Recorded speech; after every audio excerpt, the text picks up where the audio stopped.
오늘 하나님께서 우리에게 주신 말씀은 마태복음 25장 35절부터 40절까지 말씀입니다. 우리 함께 이 말씀을 받들어 읽겠습니다. 너희는 내가 줄일 때에 내게 먹을 것을 주었고 목마를 때에 마실 것을 주었으며 나그네로 있을 때에 영접하였고 헐벗었을 때에 입을 것을 주었고 병들어 있을 때에 돌보아 주었고 감옥에 갇혀 있을 때에 찾아주었다 할 것이다.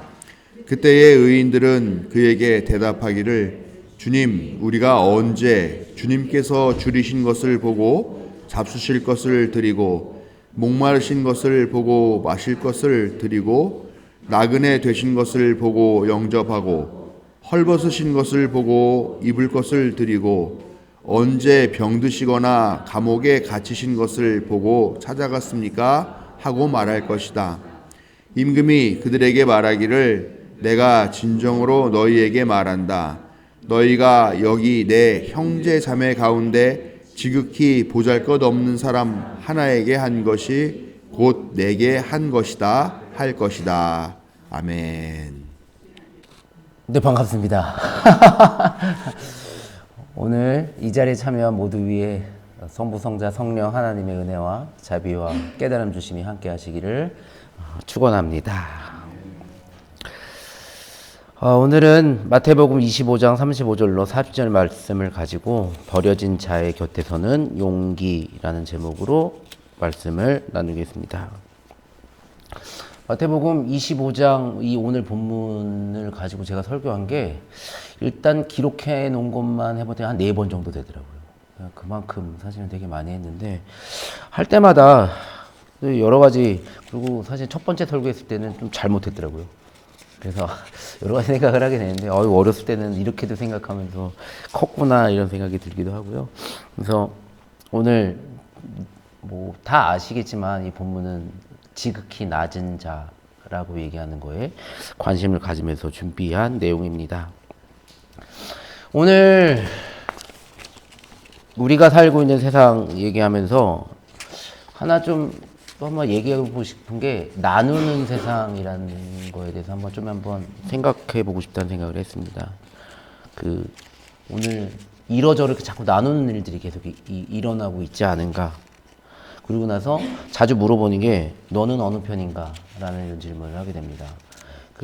제가 이 설교를 준비하면서 처음에 이거에 대해서 생각했던 게 지난번에 이재명 대통령이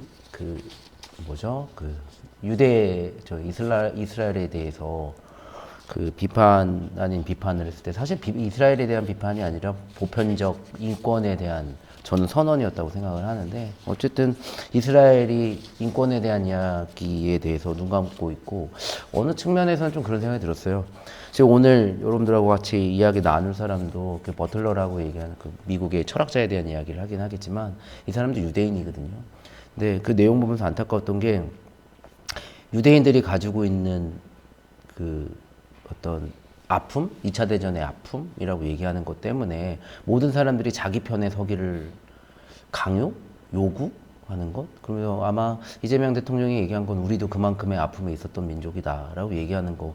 그래서 우리가 모두가 방심한다면, 우리 인간이 그런 거에 대해서 방심한다면 언제든지 우리가 또 어떤 인권에 대한 이야기를 하지 않는다면 어려움을 당할 수 있다라고 얘기하면서 아마 팔레스틴에서 어려움을 어떤 사람을 떨어뜨려 죽인 그런 거였죠. 사실 저도 정확하게 그걸 보진 않았었는데 그걸 보면서 유대인들의 요구가 나에게 너는 어느 편인가라고 얘기하는 거에 대해서 그러니까 어느 편이라는 게 한마디로 얘기해서 인권의 편이다라고 얘기하는 단어는 아니었던 것 같아요. 이 상황에서 모든 사람들이 나는 피해를 받았으니 이스라엘 편을 들어야 된다라고 얘기하는 것을 강요한 것은 아닌가라는 생각하면서 너는 어느 편인가라는 말들을 요구하고 있지 않은가라는 생각을 해봤습니다.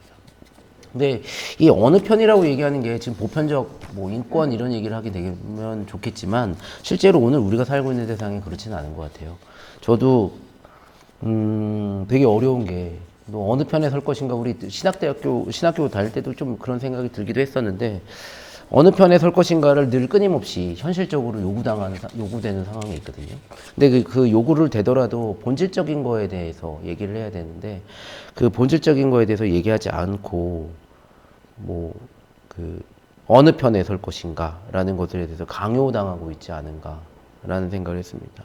뭐 사회에서 뭐 오늘 우리가 살고 있는 세상, 게다가 이제 그러한 편에 대한 요구가 교회 안에서도 있다라는 생각이 되게 안타깝다. 그래서 사실은 요구하는 내용들이 그런 것 같아요. 그거를 너 어느 편에 설래? 라고 얘기할 때 나 너랑 가까운 사람이야 라는 말로 저한테 같은 편에 서기를 요구하거나 아니면 너와 나랑은 생각이 같아 라고 얘기하는 거를 또 요구하거나 아니면 나 도움이 되는 사람이야 라고 얘기하는 걸 가지고 같은 편이 되기를 요구하는, 그러고서 반대편에 있는 사람들은 어떤 의식하지 않아도 이미 마음속에 선을 그어놓고 있고, 그래서 이건 뭐 하여튼 심리학적으로 얘기하면 내 집단 편향 뭐 이렇게 얘기를 하더라고요. 인그룹 바이어스라고 뭐 이렇게 얘기해야 될 것 같은데 내 집단 편향이라고 심리학에서는 얘기하더라고요. 그래서 내 집단의 것들은 더 좋게 보이고 내 바깥에 집단에 있는 것들은 무시하고 배제하고 친한 친구의 잘못은 이해하고 낯선 사람들의 실수는 비난하고 이러한 일들. 그리고 내가 아는 사람들의 고통 같은 거는 공감할 수 있지만 모르는 사람의 고통에는 무감각해지는 것. 그러고 나니까 사랑이라고 이야기하는 게 조금 더 본능적인 어떤 거였으면 좋겠다라는 생각을 하는데 오늘날은 자기의 필요에 의한 선택이라고. 저도 요즘에 이거 되게 위험한 거라 짧게만 얘기하고 갈게요. 저희가 이제 감독을 뽑는 때가 되었는데, 이 감독을 뽑을 때, 아까 얘기한 그게 나와요. 너 나랑 친하지? 나랑 같은 학교지? 뭐, 이런 거서부터 이게 나오는데, 같은 생각을 하지? 이런 거. 그래서 그 안에 더 어떤 본질적인 것을 생각해야 되는데, 이 부분이 저도 아마 뭐 있는 것 같아요. 내 그룹 편향이라고 얘기하는 게, 그런 선입견? 편향? 바이어스라고 얘기하는 게 좀 있지 않은가? 라는 생각이 들기도 합니다. 그래서 그게 나에게 어떤 이득이 될 것인가 라고 얘기하는 그걸로 하지 않는가. 그리고 나서 질문하는 게 과연 제가 가지고 있는 사랑이라고 얘기하는 게 어디까지일까라는 거에 대해서 되게 의심을 하게 됐습니다. 과연 나는 내가 말하는 사랑은 어디까지 말하는 사랑일까라는 것. 이번에 설교 준비를 하면서 주디스 버틀러라고 얘기한 사람 쓴 안티고네의 주장, 안티고네 클라임이라고 얘기한 책을 읽었는데요. 이 사람은 56년생이고 여자분이세요. 그리고 아마 여성학에서는 이름이 꽤 이름이 오르내리는 젠더에 대한 이야기도 하고 있던 사람인데요. 이 사람이 유대인이에요. 그리고 이 사람의 외가 친척들은 아까 얘기한 2차 대전 때에 유대인이라는 이유로 외가 친척들이 거의 다 죽는 이런 경험들을 했던 사람이고요. 물론 홀로코스트 아픔 겪은 사람이고, 이 사람이 학문을 한 것은 미국에서 했던 사람입니다. 근데 여기서 안티고네의 주장이라는 이 책에 대해서 얘기하는 게 어떤 생명은 살아도 되는 존재이고 어떤 생명은 죽어도 되는 존재인가라는 것을 우리가 어떻게 나누고 있는가라는 거에 대해서 되게 고민을 하는 거예요. 누구는 사랑하고 누구는 사랑하지 않아도 되는가, 누구는 배제하고 죽여도 되는가라는 것이 어떻게 결정되는가라는 내용에 대해서 쓴 게 이제 안티고네의 주장이라는 책이거든요. 누가 가족으로 인정되는가? 누구를 애도해도 되는가? 이제 슬픔에 대해서 애도할 수 있는가? 애도할 수 있는 존재인가? 라는 거에 대해서 이제 궁금해하는 내용입니다. 안티고네를 아마 저도 이렇게 사실 익숙하지는 않은 내용이긴 해요. 근데 이게 이제 그리스 고전에 나오는 이야기죠. 그리스의 이제 이야기 속에서 이제 왕권 다툼이 일어나게 되고 두 형제가 싸우게 되는데, 두 형제의 싸움 속에 한 형제가 이제 결국은 이제 외부에 를 끌려다가 이제 그 왕권을 찾으려고 하다가 그 사람이 결국은 이제 죽게 되는데, 그 사람의 여동생이 이제 이 안티고네예요. 근데 이 안티고네가 이 안티고네가 이 어떤 선택을 할 것인가, 어떤 주장을 하는가라고 얘기하는 거에 이제 포커스를 맞춰 잡은 건데, 결정적으로 이 내용이 사실 철학에서는 되게 많이 얘기가 돼요. 그러니까 해겔에서도 얘기가 된 적도 있고요. 이 어떤 내용이냐면 법적인 게 더 먼저일까? 아니면 자연법이라고 얘기죠. 우리 인간이 지켜야 될 어떤 것이 더 먼저일까라고 얘기하는 거. 그래서 아마 크레온인가 그럴 텐데 이 왕이 얘는 외국의 힘을 빌려서 그 왕위를 찬탈하려고 했던 사람이니 얘는 애도할 수 없다라고 선언을 해요. 얘는 그냥 그러니까 그러고 나니까 자연법이라고 얘기하는 거는 우리가 죽음을 맞닥뜨리는 일들에 대해서 애도하는 거는 너무나 당연한 거잖아요. 그게 뭐 그 사람이 외부의 힘을 다 들였던 안 들였던 이건 일단 둘째치고 그 애도를 할 수 있어야 되는데 법으로 이걸 막을 수 있는 건가 없는가라고 얘기하는 내용이 이제 전통적으로 안티고네라고 얘기하는 이야기를 가지고 많이 이제 철학자들이 얘기했던 얘기인데 이 사람이 그 안티고네의 주장이라고 얘기한 데서 버틀러가 얘기하는 거는 조금 다른 얘기를 하려고 들어요. 그게 뭐냐면 왕이 걔는 그 사람은 묻을 가치가 없다. 그 왕자는 묻을 가치가 없다라는 말을 하게 되는데 과연 우리가 이제 묻히지 못한다, 애도하지 못한다라고 얘기하는 거는 이제 인간이라고 얘기하는 거를 이제 얘는 인간 취급을 하지 않겠다라고 얘기하는 건데 그게 어떤 왕이라고 얘기하는 것에 그 사람의 법적인 어떤 선언으로 누군가를 애도하고 슬퍼하고 이런 것들을 금지할 수 있는가라고 얘기하는 그 내용이거든요. 근데 그러고 나니까 저도 오늘은 제가 사실 양복을 갈아입고 와서 그렇긴 한데 이 세월호 배지가 아직도 부담스러운 사람들 있잖아요. 애도하지 마라. 이제 애도는 그만해라. 라고 얘기하는 말들도 있고. 아마 우리 아까 채불한 청년도 기도했지만 세월호 애도하기가 쉽지 않은 시절을 우리가 보낸 적도 있잖아요. 아마 거의 한 10년 가까이를 정말 애도하기 어렵고 지금도 사실 이 애도에 대해서 되게 어려워하는 시절을 겪고 있죠. 그 정도는 그만해야 된다라고 얘기하는 때도 있고요. 어쨌든 더 이상 존중받을 그거 이태원 참사 때도 아마 그랬던 경험이 있는 것 같아요. 이태원 참사 때도 돌아가신 분이 누구인지 밝힐 수 없다. 라고 얘기하는 게. 그 자기 필요에 의해서만 그리고 그리고 아마 뭐 우리 검은 리본을 거꾸로 매라고 했던 그때가 맞죠. 학교에 그 공문 왔던 게 학교에 공문이 왔어요. 그걸 거꾸로 하라고. 참 이상한 시대를 살고 있다는 생각을 했는데 도대체 그거를 또 국가라고 얘기하는 단위에서 얘기할 수 있을까라고 얘기하는 거. 안티고네를 읽으면서 계속 그런 생각이 들었어요. 오늘 우리가 살고 있는 세상. 그럴 때 이제 명령을 거부하는 거죠. 안티고네가 명령을 거부하고 나는 그를 묻겠다라고 얘기를 합니다. 그러고 나서 사실 이게 실제로 이야기를 보면 되게 그래요. 다 죽어요, 다 죽어. 엄마도 죽고 동굴에 들어가서 그 안티고네도 죽고 하여튼 다 죽는 일들이 일어나는데 그를 묻겠다라고 얘기하는 선언 이게 되게 위험한 선언이라고 얘기하는 게 너무 웃기는 거잖아요. 그를 애도한다라고 얘기하는 게 너무 웃긴다. 사람 취급받지 못하는 존재라는 것을 누군가 만들어 놓고 그리고 사실은 이제 그렇게 얘기하고 나면 여기서는 버틀러 아마 이 사람이 이제 젠더 얘기하는 사람이기도 그렇기는 하겠지만 우리 가족이라고 얘기하는 거에 대해서 조금 더 좀 문제 제기를 하거든요. 그러니까 가족의 경계가 법적으로 누군가 만들어진 경계. 이게 되게 무서워서 여기까지만 얘기할게요. 가족의 경계가 꼭 우리가 전통적으로 해야 하는 것만 가족이라고 얘기할 것인가?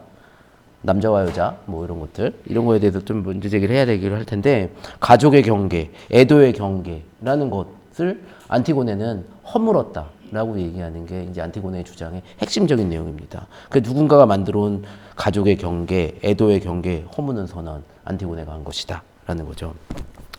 버틀러는 사실은 거기서 그냥 끝나는 게 아니라 윤리라고 얘기하는 것은 나의 편에 서는 사람들에게만 시작되는 게 아니라 타자에게 응답하는 것이다라는 것에 대해서 얘기를 합니다.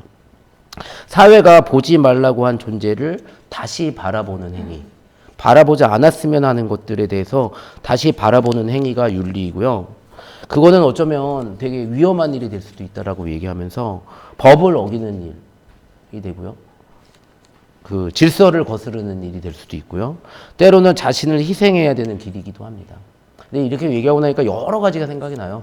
제가 예전에 충북 영동에 한번 갔다 온 적이 있었는데 그 충북 영동에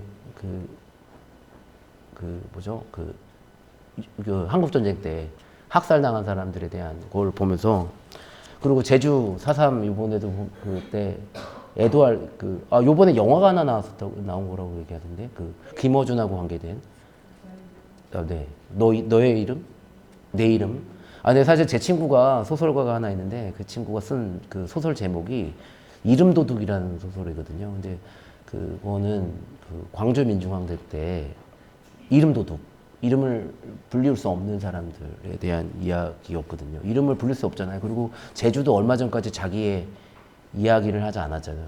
그래 감추어져 있는 상태로 있었는데 아마 그거를 주제로 해서 영화를 만들지 않았을까라는 생각이 들긴 하는데 어쨌든 그때 그 사람을 애도하는 일들이 법을 어기는 일이고 질서를 거스르는 일들이고 때로는 자신을 희생해야 되는 일이라고 얘기하는 것.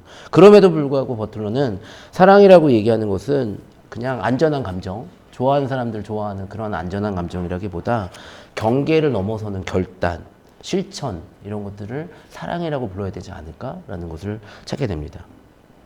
이거 얘기하면서 요즘에도 이런 생각을 해요. 아이를 키운다는 게 작게는 아이를 키우는 것부터 경계를 넘어가는 거잖아요. 내가 만들어 놓은 선, 내가 허용할 수 있는 선이라고 얘기하는 것들을 넘어서는 거잖아요. 간단하게는 엄마들이 참는다 이렇게 얘기하기는 하지만 내가 만들어 놓은 경계선을 넘어서는 것이 사랑이고요. 그리고 조금 더 크게 얘기하면 아까 우리 4.3의 애도라든지 아니면 5.18의 애도라든지 이런 것들 경계를 넘어서는 결단이라고 얘기하는 것 그것을 실천하는 것 그것이 사랑이다라는 버틀러를 읽고 나서의 깨달음이었습니다.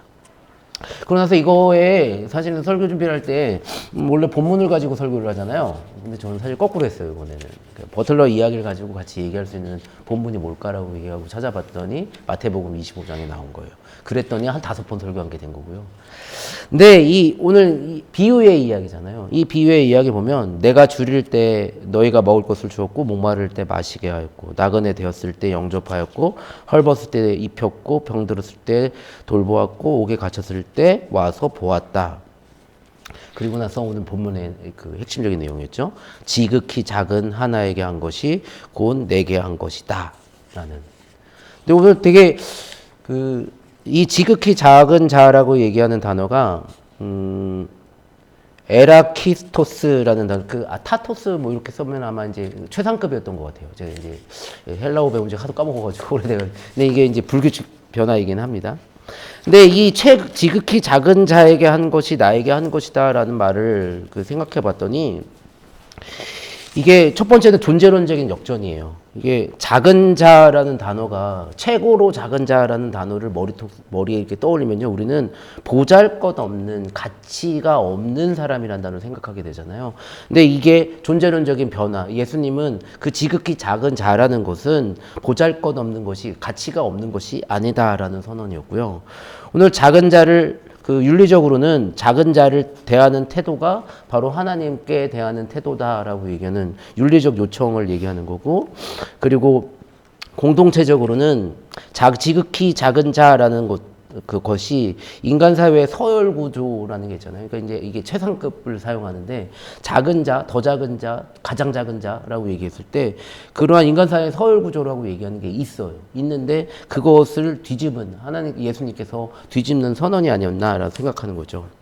오늘 병든 자, 가난한 자, 낯선 자, 죄인 취급받는 사람들, 보지 않아도 되는 사람들, 될 수 있으면 보이지 않았으면 하는 사람들, 이런 사람들인데, 이런 사람들이 오늘 우리가 다시 한번 그들에 대해서 생각해야 된다라는 내용이 아닐까. 그리고 나서 우리가 계속해서 이 본문을 가지고 많이 설교했던 거죠. 그 사람이 바로 곧 나다라는 선언. 내가 외면한 사람이 나 하나님이고, 내가 지나친 사람이 바로 나 하나님이고, 내가 도운 그 사람이 바로 나 하나님이다 라는 선언. 지극히 작은 자라는 것이 그냥 작은 자, 가치 없는 사람, 그냥 윤리적인 선택을 하지 않아도 되는 사람, 그런 사람이 아니라 그 사람이 바로 하나님이다 라는 말씀입니다. 그리고 나서 누가 나의 이웃인가? 너는 누구에게 이웃이 되었느냐? 우리는 아까 처음에 시작할 때 누가 나의 이웃인가라는 질문으로 내 편과 아닌 편을 나눴다면 다시 우리가 질문하는 것은 너는 누구에게 이웃이 되었는가라는 말로 바꿔야 된다. 그리고 그 이웃이 바로 누구냐? 그 타자가 바로 누구냐? 하나님이다.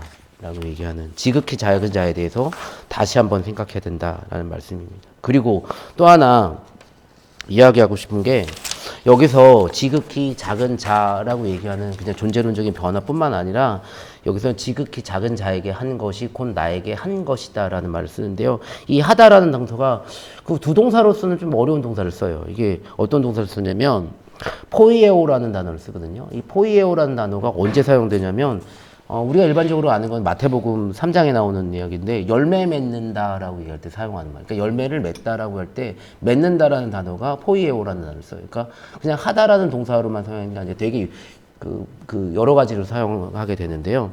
그래서 이 단어를 좀 찾아보면 하다라는 의미로도 사용하고요. 만들다라는 의미로도 사용하고 실천하다라는 행동하다 그리고 성취하다라는 단어를 사용해요. 그러니까 열매 맺다라고 얘기할 때가 이제 아마 성취하다는 의미를 갖게 될 텐데 아마 이게 농사하고 관계되지 않았을까라는 생각이 들기도 하거든요. 이건 뭐 이제 그냥 추측이긴 한데 열매 맺다라는 단어에다 포이에오라는 단어를 쓴다라고 하고 뭔가 한다는 얘기는 농사를 진다라는 얘기와 같이 가는 건 아닐까라고 생각하는 건데.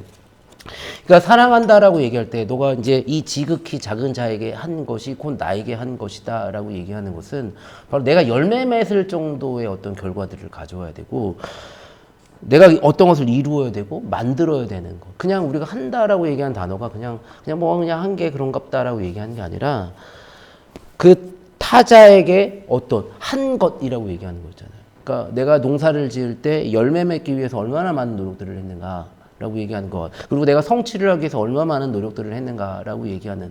그러니까 지극히 작은 자에게 한 것이라고 얘기하는 게 뭐 이렇게 좀 했어. 라고 얘기하는 그런 개념이 아니라 내가 어떤 결과를 내기 위해 성취하기 위해 열매 맺기 위해 어떤 일들을 하고 있는가라는 이렇게 얘기하고 나니까 사랑이라고 우리가 지금 오늘 본문에 지극히 작은 자에게 나 한 것이 곧 나에게 한 것이다라고 얘기하는 게 지극히 작은 자라고 얘기하는 것도 한번 좀 생각해 봐야 되고요. 또 하나는 우리가 한 것이라고 얘기하는 게 우리가 지금 어떻게 하고 있는가라고 얘기하는 거에 대해서도 진지하게 한번 생각해 봐야 된다는 말씀입니다.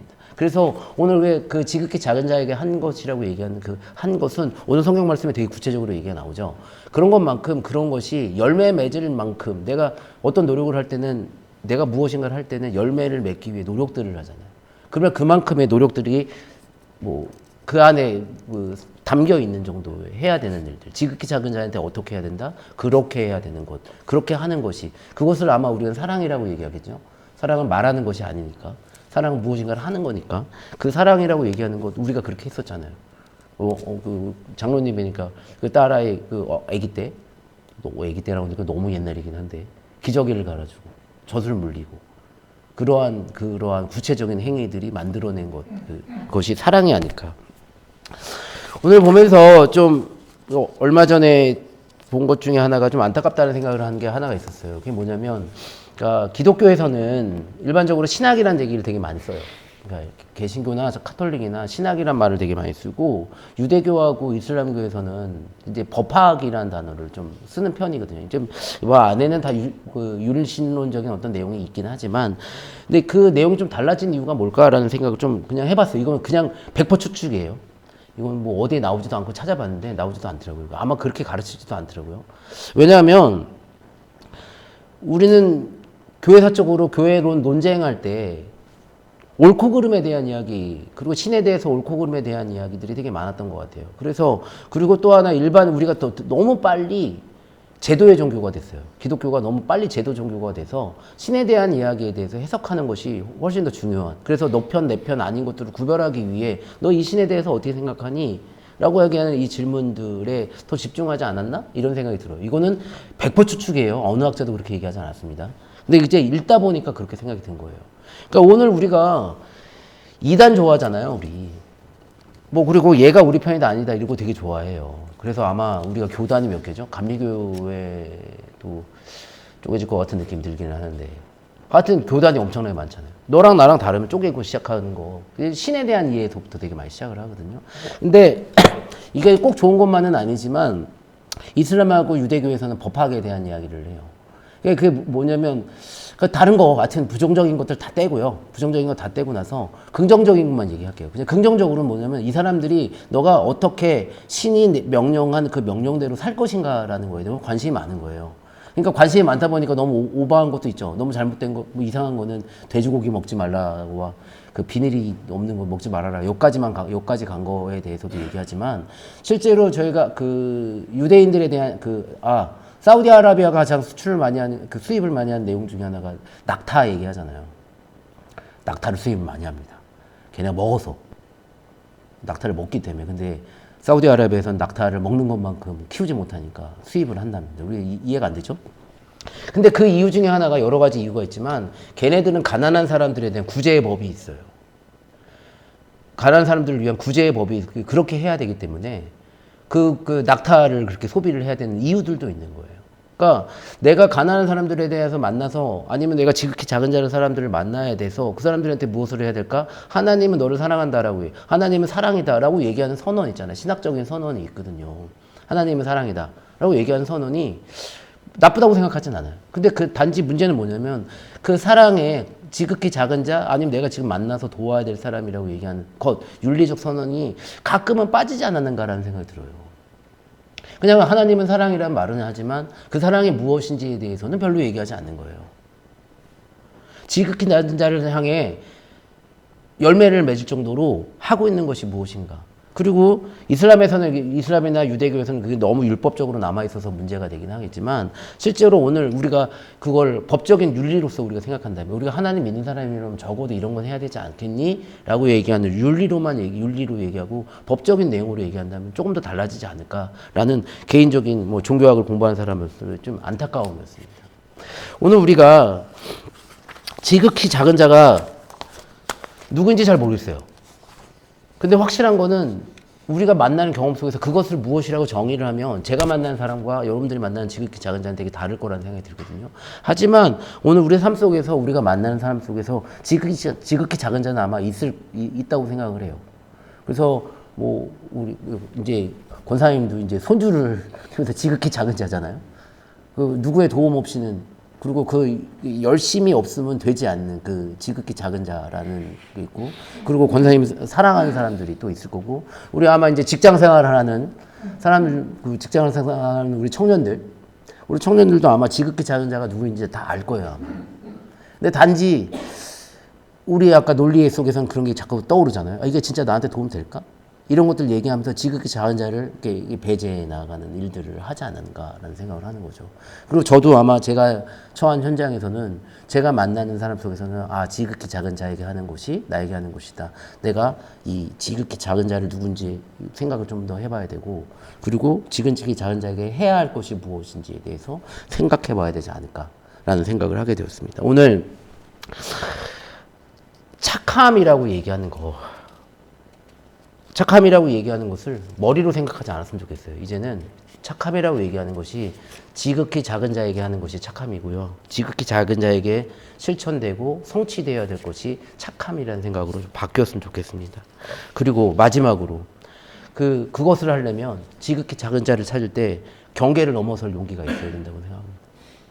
내가 내 편리대로 내 이익대로 라고 얘기하는 그 경계를 세우는 일들에 대해서 되게 경계를 해야 되고요.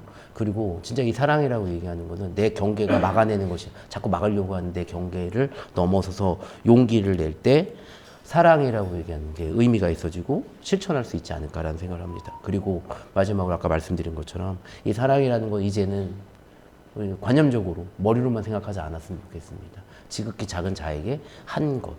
지극히 자에게 성취된 것, 지극히 자에게 열매 맺어진 것, 이것이 바로 나에게 한 것이다 라고 생각한다면 오늘 우리가 그 가운데서 그러한 실천을 통해서 이루어지는 것, 하나님인 이웃을 만나는 일, 그것을 통해서 하나님 나라가 이 땅에 성취되고 이루어지고 우리가 함께 누릴 수 있으리라 믿습니다. 오늘 어려운 일이라고 생각을 합니다. 경계를 허무는 일 어렵고요. 그 사랑을 성취하기 위해 열매 맺는 일 어려운데 그 일들을 통해서 하나님 나라를 만들어 누리는 저와 여러분들 되시기를 주님의 이름으로 축원합니다.